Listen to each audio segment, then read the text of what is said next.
सहना भवतु सहनौ भुनक्तु सह वीर्यङ्करवावहै तेजस्विनावधीतमस्तु मा विद्विषावहै। ॐ शान्ति शान्ति शान्ति।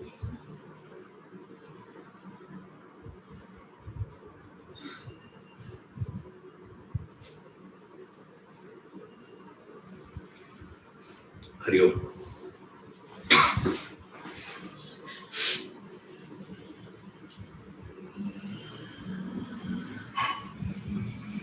The strength of emotion.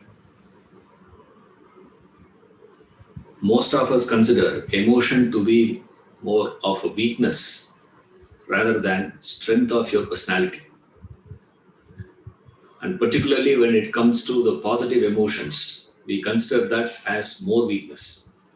For example, faith, devotion, surrender, trust. All this, love, compassion, all this we experience as more of our weakness. Meaning, these emotions makes us vulnerable, is what our belief is. Even though we all want to experience love, we all want to experience compassion, we all want to experience trust.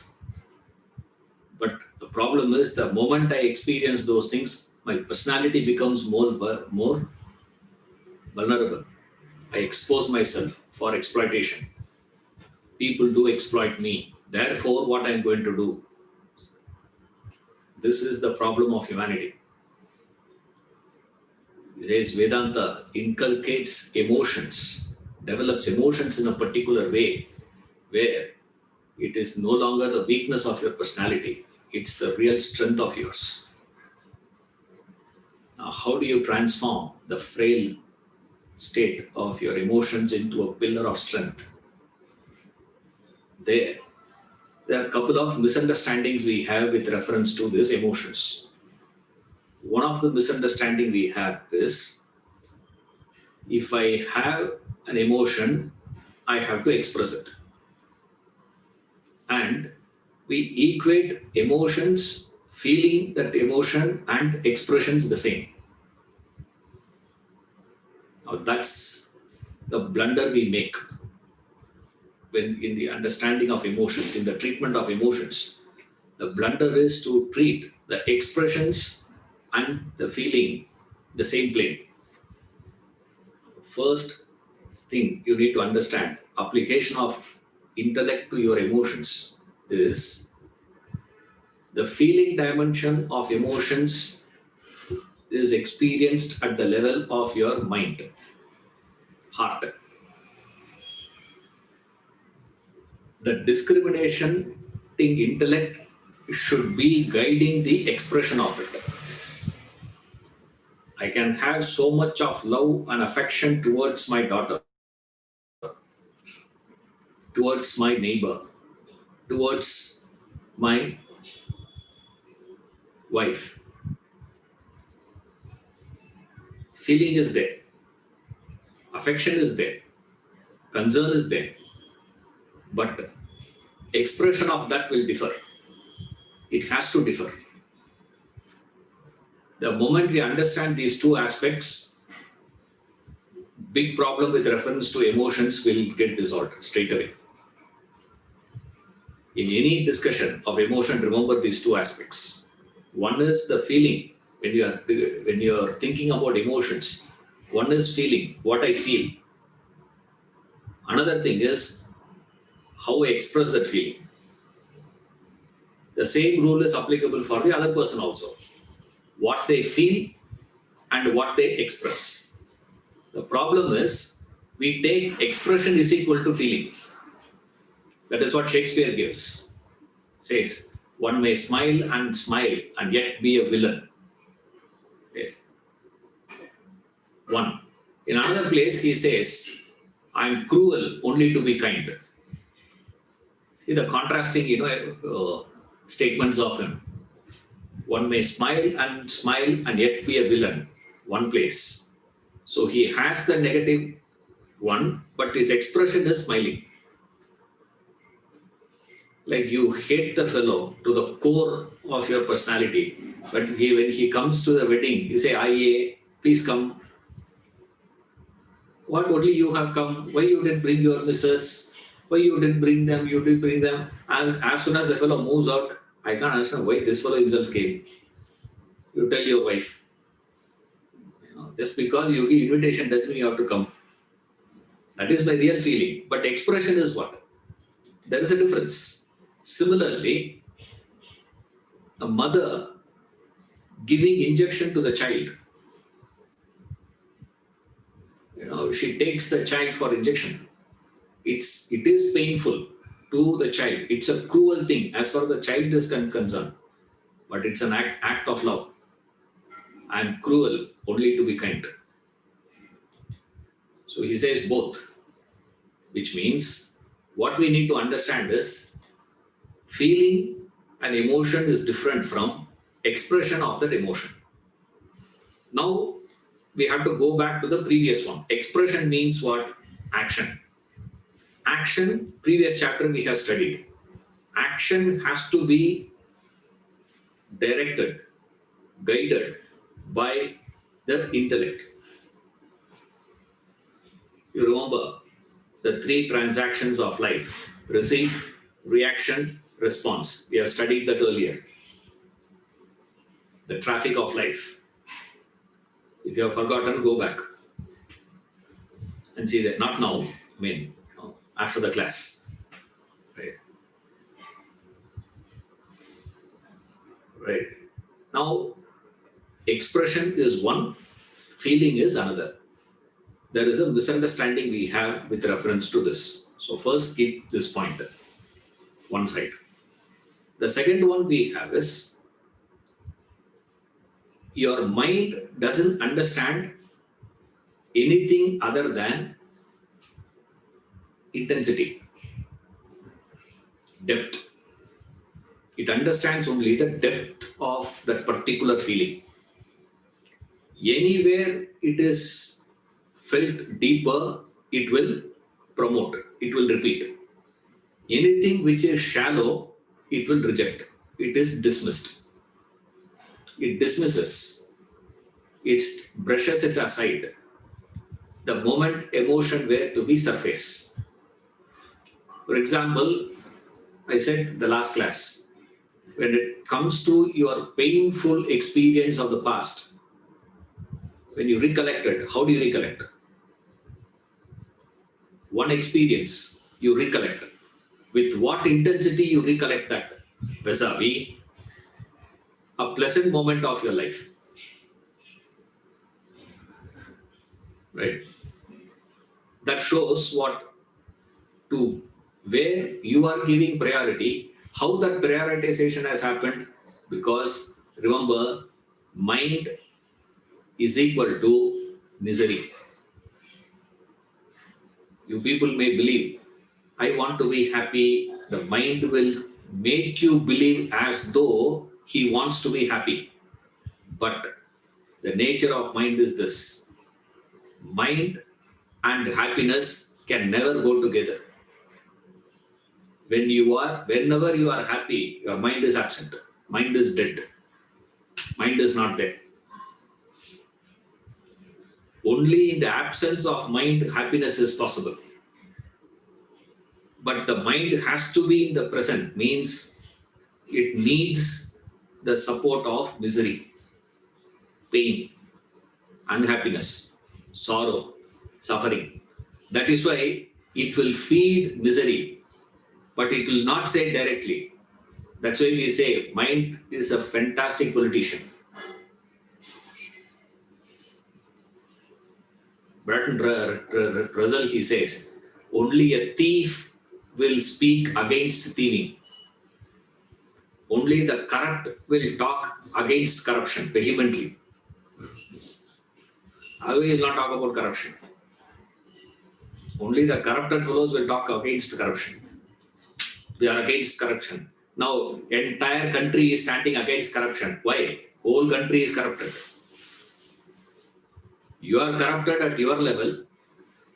He is corrupted at his level. Your corruption opportunity, your corruption price is different. Another person's corruption and another person's price is different. It's only a question of opportunity and price. Now, I can say I am not corrupted at all. Why? I have never taken a bribe in my life, Why? I'm taking Vedanta class. I've never taken a bribe for taking Vedanta class, First of all, who will give? Most of you think you are attending my class is doing favor to Ishwaran, isn't it? You're listening to Ishwaran, I'm doing a favor to you. Yeah. On top of that, who is going to give me? Nobody is going to give. Therefore, me claiming I have not taken bribe has no meaning. Whereas if a government employee were to take a stand, I have never taken a bribe to do my job. That is something commendable. Why, sir? Because opportunity is there. He has an opportunity and then he says, I'm not doing it. There's a value there. But who will speak against it? Only the corrupted will speak against it. If whole society talks against corruption, that means what?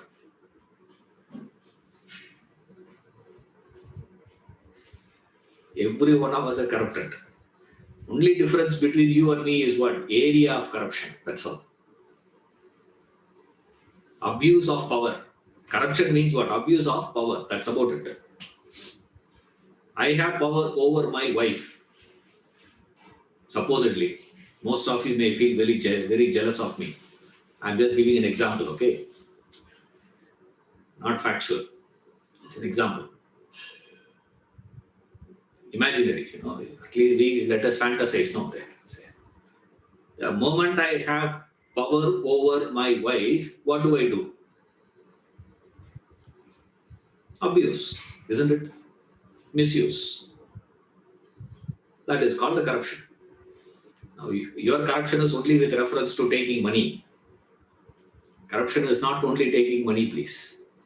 That's a very, very childish understanding of corruption. You need an extraordinary caliber to have power and not use it. You need to be highly refined, highly cultured to have power in you and not exercise it. You possess it, but you don't exercise it. That's why the power that we have. That's why all the kids you ask in your house, how they feel. The parents are overpowering them. Why? Because that's where your field is. That's why everyone feels that. Corruption. I'm not corrupted means what? I haven't got the opportunity. That's all. So who is going to be speaking against that? Action, remember, is always guided, directed by the intellect.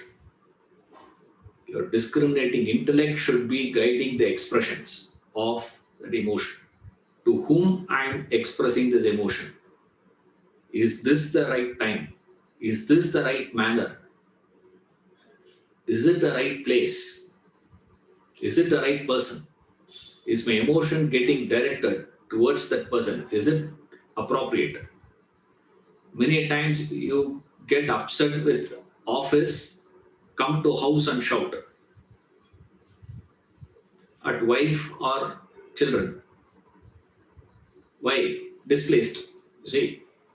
Now, that is no buddhi application. It should be directed. How do you express it? How much of expression should be given? How much of withholding should happen? All this has to be happening under the governance of your discriminating intellect. And that's the picture painted by Oliver Goldsmith, the village preacher. To them, his heart, his love, his griefs were given. but all his serious thoughts at rest in heaven. As a tall cliff that lifts his awful form, swells from the whale and midway leaves the storm. It comes there, man. Around its breast, the roaring clouds spread. Eternal sunshine settles on its head. Intellect should be directing the expression. Mind should be feeling the emotion. This should not come and interfere there. That should not come and interfere here. This is the blunder we all make. Another mistake we make is we don't understand the language of your mind. Mind wants to stay with misery. Mind doesn't want to be happy. There's no such thing called peaceful mind. You see? But of course, I'm only talking in a very, in the language, of course, we do use, mind is peaceful and mind is disturbed, agitated mind. Essentially, mind wants to stay in agitation, which will give you that, sir. There, the mind will repeat, and in that repetition, it gets more deeper and deeper and deeper. As a result, we don't understand various facets of emotions. So we think emotion itself is the issue. Remember, emotion is not the problem. Now, many of us believe, we make these emotions cause the downfall of either you or the other person. The emotions causes the downfall of yours or the people around you, people who interact with you. He says, don't make that mistake. As long as you are not making that mistake, you don't have this issue. In this facets of emotion, first he gives few ideas, few popular emotions, and he takes 4 popular emotions to explain how much we have misunderstood those 4 emotions. The first one is love. He says, what is this? Love. And the problem is, we all go through something. We all experience a particular emotion, affection, for example. That affection is experienced by everybody. In fact, all living beings experience, even animals experience affection. They also have, they're also affectionate. The affection of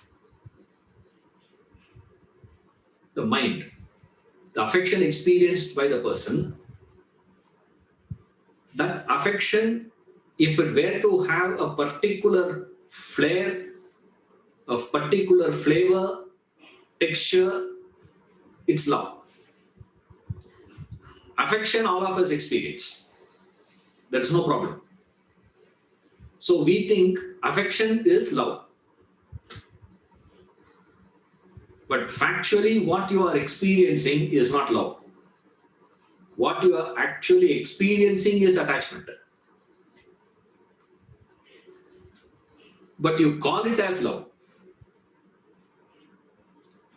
You're experiencing attachment, but you are naming it as love. Now, since you name it as love, so attachment is love for you. Then, what is love then? What is it that you understand as love then? Most of the time, you understand true love. Now, I'm just qualifying it now, because you are already carrying this misunderstanding that attachment to be love. So, anytime I use the word love, you take it as attachment only. That is what I'm referring to. That's what I'm referring to. That's what I'm referring to. Therefore, we need to qualify love. State by what? True love. See, factually speaking, love itself is true. There's no such thing called true love and false love now.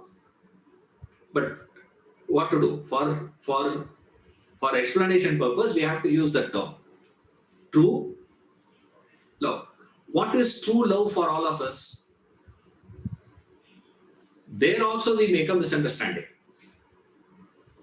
Another misunderstanding. We make a double mistake. First error is attachment is treated as love. Mistake one. The second mistake we make is we take the true love to be indifference. Why? That's what is very interesting. See, when it comes to love, you see I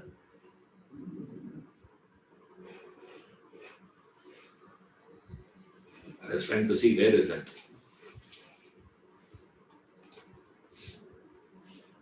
This true love is treated by us in a particular way.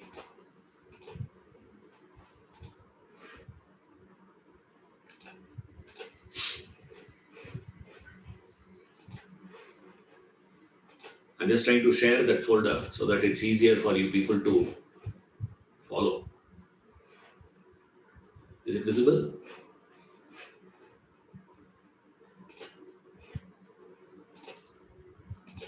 You see, you experience attachment, but you understand it as love. And how do you understand love? You understand love as indifference. Then what happens? Why that misunderstanding comes? Because there are certain similarities between the two. Between love and attachment, there are certain things which are very similar. What is the similarity, sir? The similarity is both are affection. Attachment is also affection. True love is also affection. And wherever there is affection, identification, there is similar manifestation also will be seen. What is that? In both the places, there will be affectation. Follow me carefully. First, both are affection. Both are identification. Attachment is also identification, affection, concern, whatever you call it. Okay, that is there. Also, the problem is the manifestation of that also will be similar. What is that?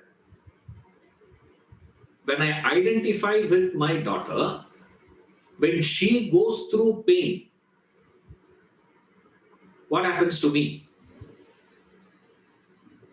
When she goes through misery, problem, I get affected. Okay. Now you hear this. What you are experiencing is attachment. So, what do you think? Opposite of that should be true love. What is opposite of true love? What I am carrying is attachment towards my daughter. Now, if I am there, what is that? Affectation will happen. Then in love, what should be happening, sir? Affectation should not be happening. Therefore, what must be true love? No affectation at all. Means what, sir? That is what is referred as indifference. I don't care. Nothing happens to me. I will see my daughter in pain, in suffering in in misery, problems, all that. I will be sitting there and laughing. I will still continue to watch cricket match. She comes with the broken hand, and you are what? You're not affected at all. Why? That is called true love. That is called objectivity. That is called spirituality. And you put the blame on Vedanta for that. That is why there is a objection to Vedanta by people stating study of Vedanta inculcates callousness. No, there is similarity. What is similar, sir? This is where the problem is. The similarity is in attachment, also in love, there will be affectation. You will be affected. It is not that in love you are not going to be affected. Remember that. You will be affected. But then what is the difference? If both are affectation means, then what is the difference? The difference comes in the root of both these emotions. For attachment, the root cause of attachment is selfishness. Your attachment is founded, fed, sustained on selfishness, rooted in selfishness. Whereas love is rooted on unselfishness. That is the difference. So what is love? What is attachment? Attachment means fondness that I have towards a person, rooted in selfishness. Love is fondness rooted in unselfishness. That's why he gives this equation. What is love and attachment? Mathematical formula. Now, all this derived from this formula only. What is the formula? Attachment means love plus selfishness. What is love? Attachment minus selfishness. This is what it is. Now, how you are going to understand that? Attachment has the same, but the root is different. What is the root for this me and mine? That is called selfishness. I am willing to continue my relationship with you so long as you cater to my demands. That is called selfishness. Now, what is selfish? Selfishness means I am willing to work with you. I am willing to relate.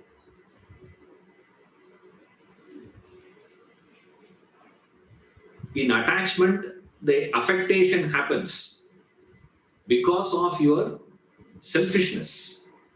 In love, affectation happens because of your obligation. Both the places affectation happens. But then what is the difference? Go back to Oliver Goldsmith. That's where he is very important. You will be affected in attachment, but the difference is that affectation experienced by the mind, the agitation experienced by the mind is so much so that it clouds your thinking and stunts your action. It clouds your thinking completely. You lose your thinking completely. You see, that is what he portrays there, of that village preacher. His intellectual serenity, clarity of thinking is not disturbed at all. But he is affected. You know, I hate to give examples, but sometimes it is, you can understand things only with example. The problem is in any example, it is very easy to misunderstand it. Don't try to derive points from examples, please, because many times you will read wrongly. So first try to conceive the concept, try to grasp the idea. Then use the example. Like ages back, we have seen one, man in Bangalore. When he came in, they took me to his house, stating he had some, stroke. Asked me, asked him, how did it happen? How did that happen? What happened was, he says, such a tragedy, actually. But everybody was talking one thing, but I couldn't say that day. I was holding my tongue, because it's not right time to speak. But it's very interesting experience of that man. Interesting for us, but tragic for him, actually. One day he was sitting and he is having, watching TV and having his dinner, something. Suddenly he heard a scream by his wife in the kitchen. He went there to see.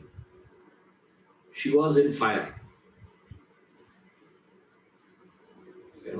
A stove burst or something happened, and a fire caught her. And he saw that, he collapsed. And he got, a stroke. Now, everyone was thinking, so much of affection he has towards his wife. Now, Vedanta says that affection is called attachment. That's not love. That shock, that idea that, I cannot take is called selfishness. Some of you may get angry with me for saying this, but I can't do anything. Only then you can understand the difference between love and attachment. It incapacitates you to do your obligations, to do your action. Why? Because it stuns your thinking. Why it stuns your thinking? Mind is so agitated. This is exactly what happened to Arjuna in the battlefield.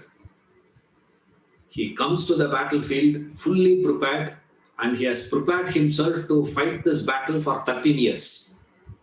Because all these 4 brothers were there. But Arjuna is the one who went to do tapas. He did tapas to get astras from Shiva. He got those things. And then from there he went to heavens. And from there he assisted Indra and the Devas to fight over the Asuras. And they also gave him lot of weapons. He collected all those weapons, prepared himself only to fight this battle. And he comes to the battlefield.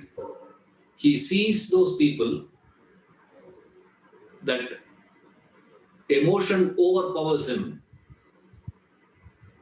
confuses the thinking, clouds his thinking, and he becomes physically incapacitated to perform action. That is called attachment. That is what has happened to Arjuna. Fortunately for him, he surrendered to Krishna and revived. That's a Bhagavad Gita story. But what had happened to Arjuna in the battlefield, this is what has happened to him. The same thing can happen to any one of us, so long as you are promoting your attachment. That's why he gives this. He says, what is love and what is attachment? Now we have seen what is the similarity. Now we'll see what is the dissimilarity between the two. What is love and what is attachment? Love is universal. Now when I say universal, don't take it as it is it's a same thing. Expressions will vary, remember that, because the people you relate to in the world were all of different types. Like there are strangers in your life. The people you relate to were strangers. There are a lot of strangers you meet in life. Similarly, you meet a lot of people who you would call as acquaintances. Like you go for a walk in the park. Every day you go for a walk. After 2-3 months, you start looking at someone and smile. After 2-3 months, you will say, well, after 6 months, you will start saying good morning. After 8 months, you ask, what happened? I didn't see you yesterday. That's not friendship, please. That is acquaintance. You have acquaintance towards people, and then you have people who are related to you at your level. Same, transactional relationships. You maintain transactional relationships. With acquaintances, there is no transactional relationships. Then there are people who are higher than you. Those who have served you, superior to you. Now, superior in the sense, the ones who serve you without knowing what is going to happen in future. That is why we say parents. Parents are superior to you. Why? Because they serve you when you are incapable, or they don't even know what you are going to do to them in future. No clue. There's no guarantee that I have taken care of my son, my daughter, so that they will take care of me. There's no guarantee for that. They have not taken any document to be registered, signed by you, that I will take care of them. My salary, this much I will share with my father, with my mother. Nothing of that. They don't know anything. Without knowing anything of the future, they have contributed to your life. They are the superior people. Now, you have different ones. We have seen. One group is a stranger group. Another group is acquaintance group. Another group is transactional group. Another group is served group. Higher than you. Equal to you, higher than you. You can take it as. Stranger, acquaintance, equal, higher. You have the same feeling towards all those people, but expression will be different. That is love. In attachment, what you do is you prefer one for the other. I prefer an acquaintance for the other, or I may prefer an equal for the other. Like typical example we give, the fellow says, I prefer my wife than my mother. Or he may say, I prefer my mother than my wife. That's called attachment. You see, you prefer one relationship versus other relationships. That's what happens when a person falls in love. The moment he falls in love, after that, what's that? He is totally different. The way he deals with his family people, his friends, everyone becomes a problem for him. He starts hating them. All that he wants is that lady, love. That's all he wants. Everything else is secondary for him. That is called preferential. 1. 2. Love is unconditional. You don't put conditions for my affection. Attachment is conditional. Means what? I love you. Conditions applied. Under certain circumstances and conditions, I will be affectionate towards you. Otherwise, no affection. I can even turn harmful towards you. Remember that. 3. The focus of attention in that relationship is giving in love. What is my contribution towards you? That is love. In attachment, the focus is always on what are you giving to me? What is it that I am getting out of it? What is that? Getting out of it, don't take it literally to be only in terms of monetary, please. Okay. The focus is not that. The focus is like The child trips and falls. It's playing in the park. I see that here every day. You see that in the park, the child is playing and suddenly the fellow falls. The mother comes and gives one whack to him first. ஒழுங்கா விளையாட மாட்டேன் says, can't you play properly? Why? As it is, the fellow has fallen and he has got bruises. Now, why she is hitting him first? But she thinks that is affection. Yes, it is affection, but it is vitiated with what? Selfishness. What? I can't take my child having the pain. So the problem is not the child having the pain. That fellow's pain has caused pain to me that I can't stand. So why are you doing that to me? Don't give me that. So therefore, what do I want, sir? I want things should happen the way I want in life. If it is not happening, I will get angry. That anger can come towards the same object of love and affection. That is why we'll see strangely in the world, the one who you are affectionate the most is the person with whom you fight the most also in life. You don't fight with a stranger, isn't it? You don't bitterly fight with a stranger. At least most of us don't do it. Okay, most of you may not do it.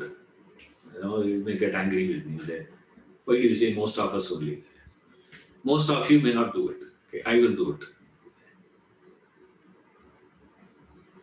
The focus is on giving, not taking. Love fosters freedom. You give freedom to the other person. That is called love. The one with love will give freedom.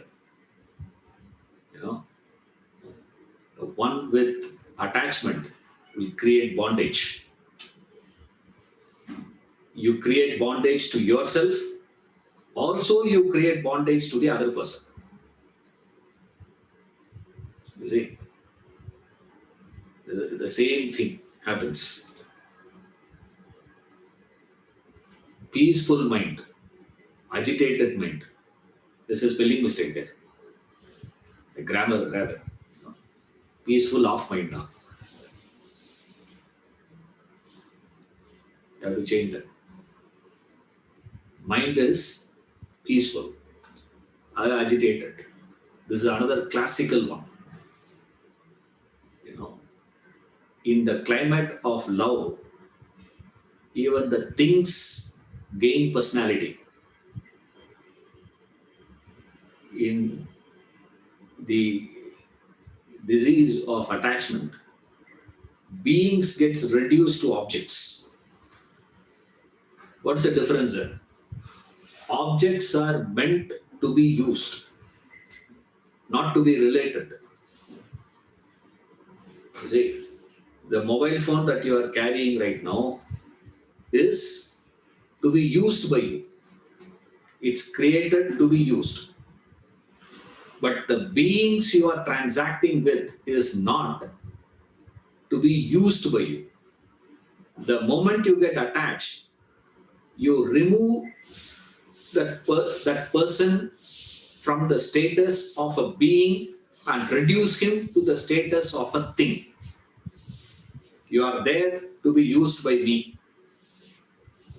And you should be available and everything should be conducive for me to use the way I want you to use. The moment you resist it, I chuck you out.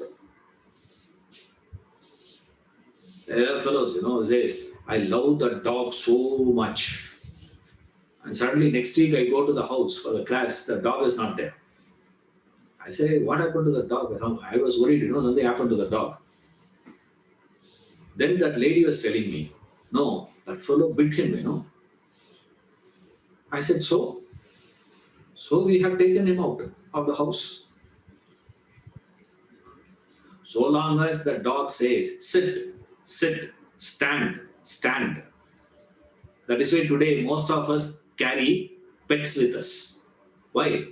Because we want someone to just follow whatever I'm saying.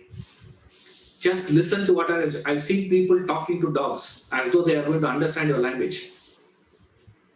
You know, they don't understand your language, please. They understand your tone. That's all. They don't understand the meaning of the word sit. Therefore, they sit. It's not because of that. They do it because of the sound. It's the tone that they understand. You know. Otherwise, why did you teach mathematics to them? Economics, trigonometry. Why can't we teach, trigonometry to dogs? It's not. They are not wired for it. That's all. But poor thing, they don't have the capacity to stand up. Therefore, what are we doing, sir? Keep it. Why? Because it's more of a toy for us. It's a living toy. That is called attachment. You get attached to things. What do you do with this? The opposite of that is the things starts appearing as persons, beings. That is the eye of love. In that unselfishness, that starts becoming. That's what a Zen master, a fellow came with anger and smashed the door and threw his slippers. His master said, before you ask any question, go back and apologize. To the slippers, he said. Go back and apologize to the slippers. It's amazing there. Why? For them, it's not an object, it's a being. Why is that? It's a love that they have. That the objects will be gaining personality. In this, beings gets reduced to things. You have love towards someone. You can't replace it. Attachment is irreplaceable. Why? Because it is utility. If I get better, I chuck this and take that. If I find something better, I throw this and go to the next. If I find something better than that, I'll throw that and go to the next. Doesn't matter. If I have love towards my mother, no matter what, neighboring auntie may do any better cooking, doesn't make any difference. I will go and eat there, but come back where? Attachment is what? Because the neighboring auntie is cooking better, I come back and shout at my mom. That is called attachment. Affection, the loyalty switches. In love, it doesn't switch. It's there, it's there. It's fixed. You can't change it. If it changes, if it gets replaced, that's known as attachment. Last we have is you evolve with love. You devolve with attachment. It is evolutionary and devolutionary. Attachment leads to devolution. Love promotes evolution, spiritual evolution. And human becomes a human only when he experiences this universal love. And love itself is universal. You see. But remember, the way you express that love will differ. Now, you can't have the same way expressing love everywhere. That is not possible. That's why I gave you the differences. There are 4 different things. Now, you can classify that into 2-3 classes also, in fact. Those who are lower than you, those who are equal to you, those who are higher than you, and those with whom you don't have any connection. That's a stranger. You see, there are strangers with whom you have no connection. And then there are people who are lower than you, those who look up to you, those who are dependent on you. Then there are people on whom you are dependent. And then there are people who are not dependent on you. Dependent on you in the sense they believe they are there only to serve you. That's about it. That is why we worship our parents, guru, those people are considered as superior. Why? Because they serve. The way you can express your love towards them cannot be the same that you can be expressing your, imagine you are going to get affected for anything happening, means even a stranger happening, if you get affected, what will be the case? Can you live life? You see, but if the same affectation were to be happening to someone in your house, at home, family person, there's a problem. You can't say, I'm having this, I'm objective, sir, I'm not going to be affected at all. That means you are indifferent. Remember, that's not it. Then what is the difference, sir? Difference is only this. You are, this is what he means. They're saying, to have emotions is good.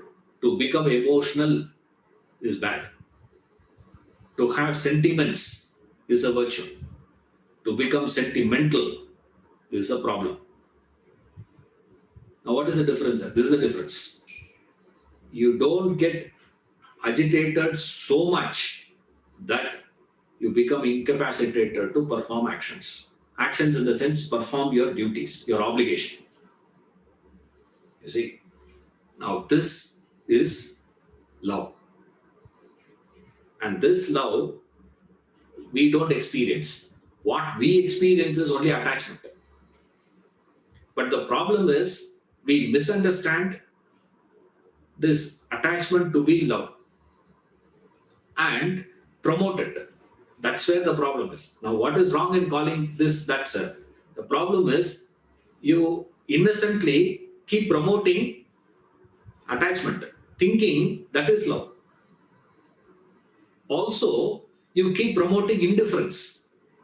Those who turn towards spiritual, towards Vedanta and all those things, they misunderstand the whole concept and they take indifference to be love and they also keep promoting love. Therefore, there is a clash between these two fellows. The so-called worldly people, what they are doing, sir, they are promoting attachment in the name of love. And those who are spiritual or this Vedanta, the study, all these things, whether the moment you turn something spiritual and all that, immediately what happens? These guys start promoting indifference as love. That is why Oliver Goldsmith says, unknown on earth. Both the parties misunderstand love completely.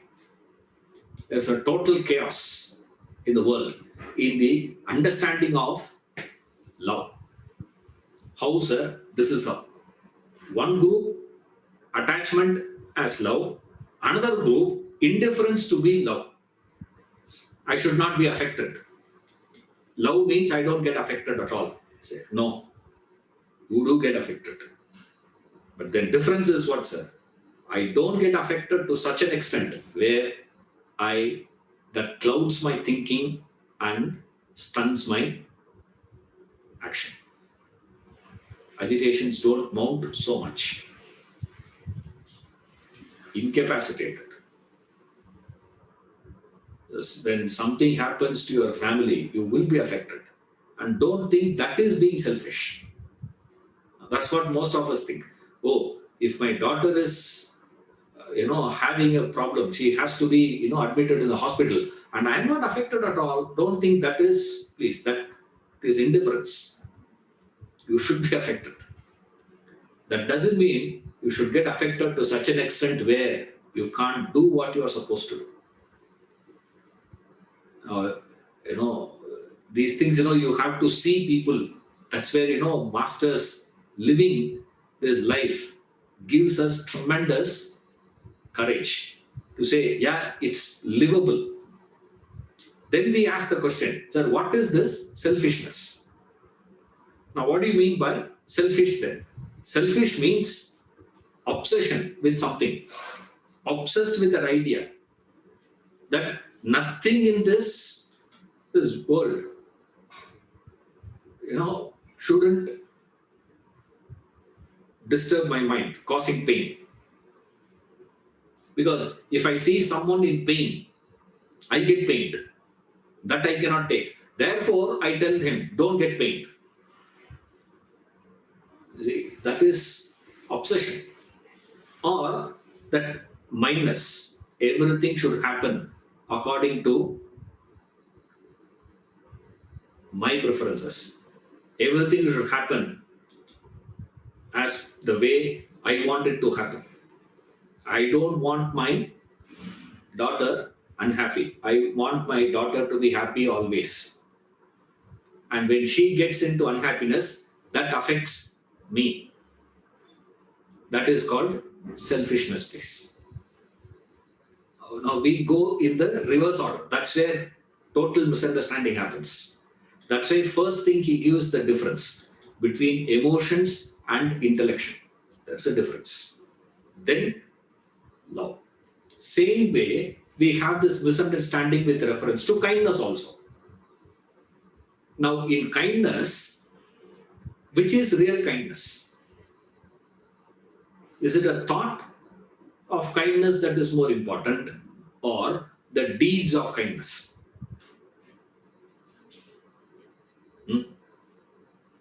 How many of us promote the thought of kindness? I am compassionate, I am kind, pity. Another one he takes and analyzes is pity. I'm not going to the details of that. I am not going into the details of this and pity. Pity also is what's it? Pity we understand to feel sorry for someone. You know, you go through a misfortune. I feel sorry for you for going through that. That is called pity. Is it positive? Is it something should be promoted? He says no. It is your ego actually speaking. It is your ego that is feeling that pity. See? Now, to understand this, three different aspects of emotions. Remember, intensity, depth, 1. 2, expression is different, feeling is different. Then we come to this facets of emotion. Now of course, I did not explain kindness and pity, because if I start again, we have to go one class kindness, one class pity, all that we have to go through. We can't afford to go through all that. That's not the way I was planning to do these sessions also. The sessions are planned in such a way that we do it faster. We just move faster. And in section 2, when we go, we'll go a little slower. Now, first section, we go a little faster. Then there is one more facet of emotion which he discusses is charity. Another emotion. Again, there is a confusion we have in terms of this expression of charity. The feeling charitable and expressions of charity. What is true charity? Try to conceive that. And it's really a detailed discussion he does in the chapter. Love and charity. These 2 points he discusses in little detail. So that's why I thought, we can also touch upon this difference between love, attachment, and what is charity. Kindness and pity, you go through it. What is essentially he says is it's the thought of kindness more important than the deeds. 1. 2, pity, most of us consider to be a positive one, is something to be promoted. He says pity is a weakness. It's an expression of ego. I feel sorry for you. Why? Because I am better than you. That's all. You see? Now, if I am also having the same problem, I don't feel sorry for you at all. That is why 2 corona patients will not feel sorry for each other. Right? Now, the visitors who go, now of course, visitors are not allowed, right? But visitors who go, may feel like that, but they don't. You don't feel that pity. Pity is a weakness, and he explains how and why. Why is that? Because it is ego trip. Pity emotion is an ego trip, negative. In kindness, it is the thought of kindness that is need to be promoted than the deeds of kindness, the acts of kindness. But the whole world is interested only in correcting the act of kindness than the thought of kindness. And then he moves to the fourth idea, fourth emotion. Subsequently, he goes to the root of emotions, from where the emotions stem from, the cause, the root cause of all these emotions. Now, next class we will study little about charity, because we can't go again, as I said, I'm not going to go in detailed explanation of charity. But however, we can see some facets of charity. But before that, before the next class, those who have the book, go through that chapter, the strength of emotion. This emotion, intellection, facets of emotion, love, kindness, pity. You have 1 week with you. Go through it. We'll see you next class.